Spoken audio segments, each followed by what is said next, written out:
So we are here at the Big Blue Dock. It is 6 a.m. and we are on our way to South Caicos, where we're going to start our 50-mile down window back to Providenciales.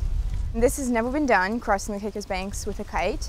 We're doing it to raise awareness and funds for Mike DeCamp and his surgery for AS.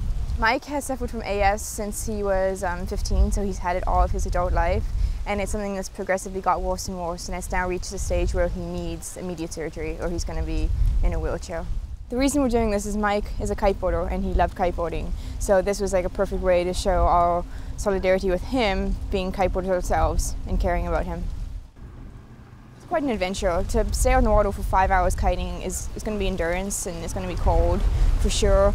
I've never kited most of that water before, so we don't know, is it going to be like really choppy or how the wind's going to be for sure, so it's a bunch of uncertainty. The team of 7, made up of 5 kiteboarders from Big Blue, Kite Provo, and engineering firm CSE, departed the Big Blue Dock at 6:35 this past Saturday morning. With skipper Brent Forbes at the helm and island photographer Agil Levine on board to record the attempt, the team were in place. South Caicos, which is the 7th largest island of the Turks and Caicos, is located more than 80 kilometers from Providenciales. The team estimated a time of 6 hours to make the crossing, finishing at the popular kite surfing location on Long Bay. Shortly after 9 o'clock, the team arrived into Coburn Harbor, where they immediately set out their kites on the dock front, preparing for the attempt. Unfortunately, we were unable to join the kiteboarders during their crossing of the Caicos Bank, but did manage to speak to them when they successfully returned to Long Bay Beach later that afternoon. So we started off right out south, and so we were really close, but then we didn't want to get too close to east because then you just add a lot more distance. So we basically headed out to the same channel that the boat was running on, so it was still very shallow, but not very close to shore. Once we got to about East Caicos, the end of East Caicos, then we started heading in. So we pretty much followed the shoreline of Middle Caicos until we got to Provo.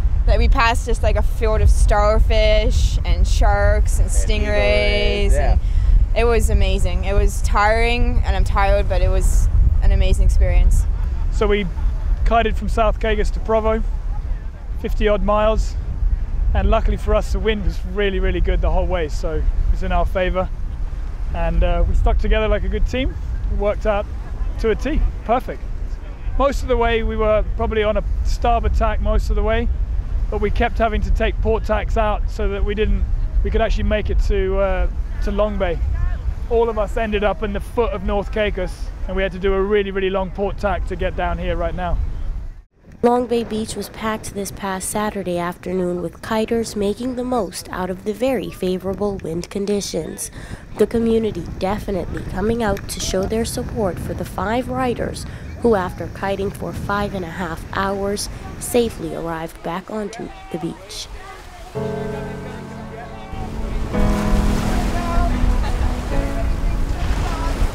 Big Blue skipper Brent Forbes helped expertly navigate the kiters through the shallow waters of the Caicos Banks, and also at times helped to pass out nutritious snacks. Halfway into the crossing, the team stopped in the shallow waters for approximately 30 minutes in order to rest, eat, and most importantly, rehydrate. Philip Shearer reminded us again about the reason they decided to make this crossing. Well, it's for raising awareness and trying to raise funds for Mike DeCamp, who's suffering from AS, which is a pretty crippling disease where essentially his bones are seizing together and he's losing mobility, and he's only 33.